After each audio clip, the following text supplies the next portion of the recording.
Hello, my name is Jason Keagy. I am an assistant research professor at Penn State University. And today I'll be telling you about research where we are testing the parental brain hypothesis in three-spined stickleback fish. First, I wanted to acknowledge my co-authors, Tiffany Hatfield, Eric Arredondo, Katie Jukowski, Colby Behrens, and Allison Bell. There are a number of different hypotheses that have been proposed to explain brain size evolution. These include the social intelligence or Machiavellian intelligence hypothesis. The idea here is that keeping track of social relationships and manipulating others increases demand on cognition and thus brain size. Another really popular one is the cognitive buffer hypothesis that proposes that brain size increases underlie cognitive adaptations to innovate and be more flexible with changing conditions. This has been especially tested with innovation in foraging. And then there's various flavors of sexual selection hypotheses out there. Some propose that cognition is actually sexually selected by through mate choice. Others suggest that there are brain size trade-offs with investment in other tissues that increase, for example, male competitive ability. Another hypothesis that has received very little attention is the parental brain hypothesis. This hypothesis posits that parental care selects for increased cognition, that selects for increased brain size, especially in the carrying sex. I'm going to be telling you about stickleback fish because they offer an excellent system for testing this hypothesis. That's because there are two different ecotypes that are actually reproductively isolated, found in Nova Scotia. There's the typical carrying stickleback. So usually stickleback have obligate paternal care by the father. So let me show you what that looks like here. A male has built a nest here. He uses a glue made in his kidney to glue algae together, and he'll put sand down on it. And right now he's doing a behavior called fanning that aerates the eggs. To contrast that, I want you to focus here. There's a blob of algae here where the male has made a really rudimentary attempt at a nest, often even during the courtship itself. But I want you to focus here and see what he does. So he's going in there. He's actually spitting out eggs. So here goes some little clear eggs. Okay. So two types of stickleback, very recently evolved differences here in the non-carrying stickleback.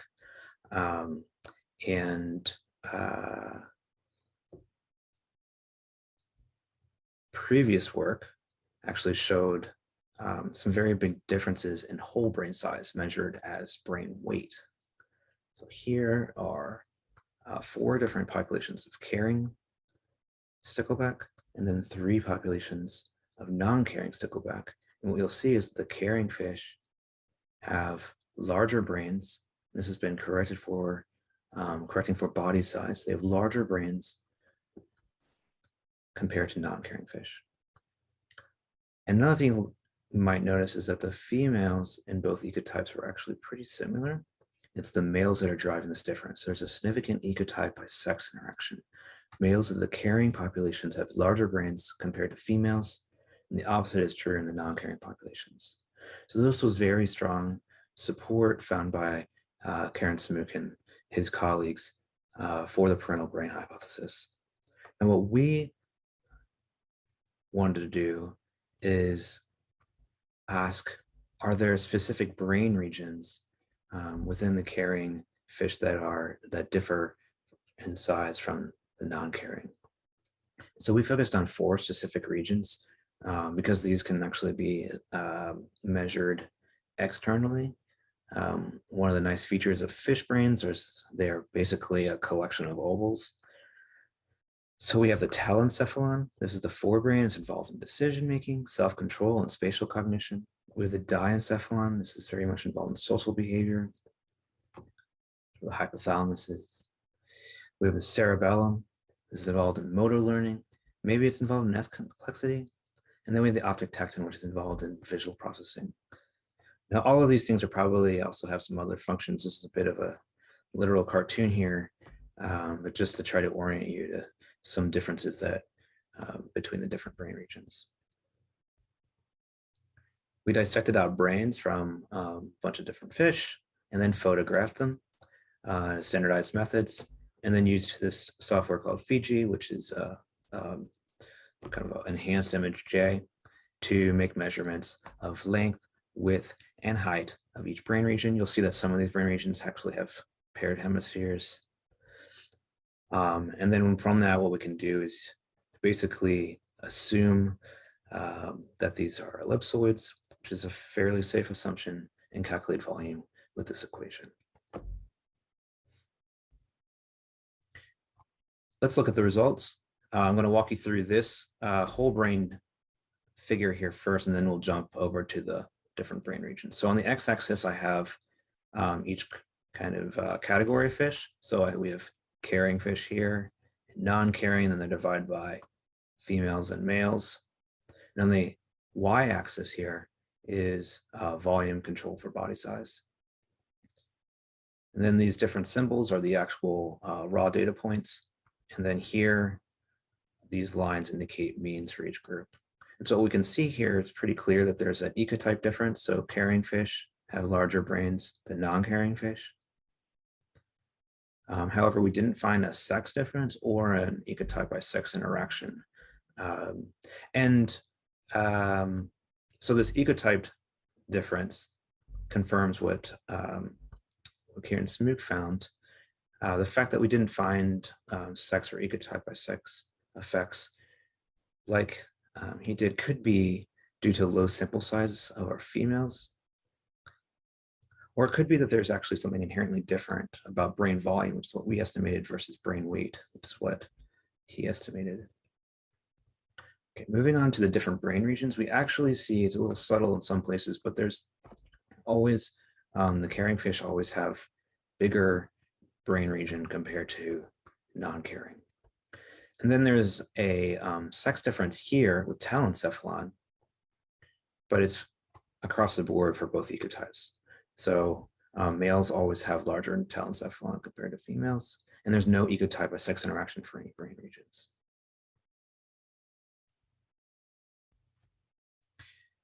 Now, as part of a larger project by co-authors Colby Behrens and Alison Bell to determine the genetic basis of parental care differences, Colby had created a QTL population.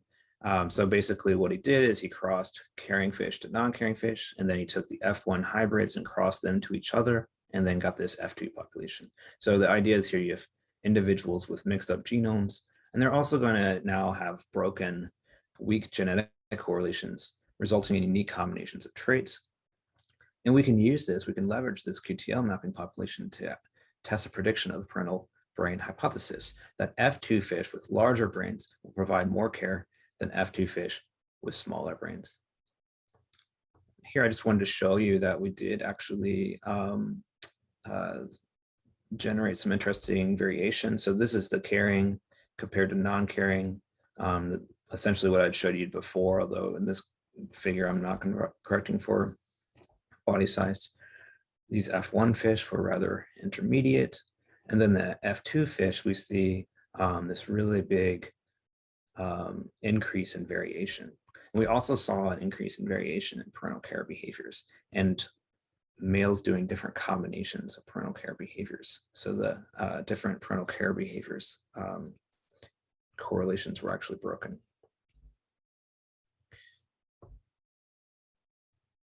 We took,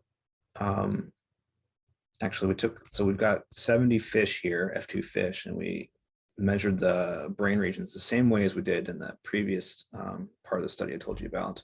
And then we used principal component analysis to describe axes of covariation that were independent of each other. So these are little cartoons that show you what those principal components, how to interpret them. So PC1 is just describing brain size, all the brain regions increasing together. PC2 contrasts telencephala and cerebellum against diencephala. And then PC3 contrasts telencephala against optic, tectum, and cerebellum.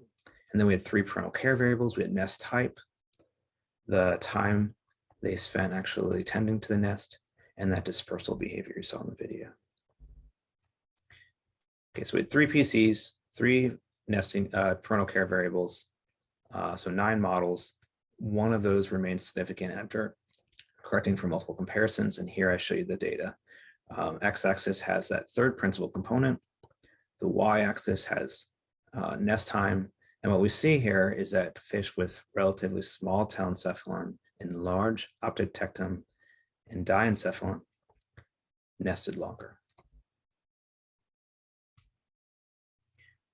Okay, let's summarize. We have mixed support for the parental brain hypothesis. We did find ecotype differences in all the brain regions and the whole brain. Carrying in all cases was larger than non-carrying. However, we didn't see any ecotype by sex interactions as predicted and as had been found previously for whole brain weight.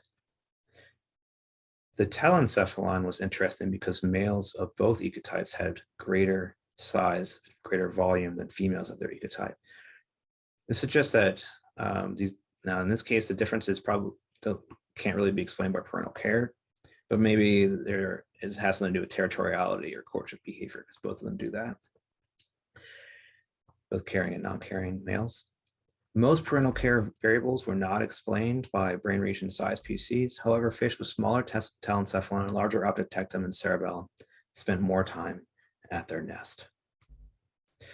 With that, I'll leave you with some acknowledgements for various help with data collection and also field collection support and feedback and various funding sources. And please reach out to me if you'd like to talk more about this study. You can email me or find me on Twitter. Thank you.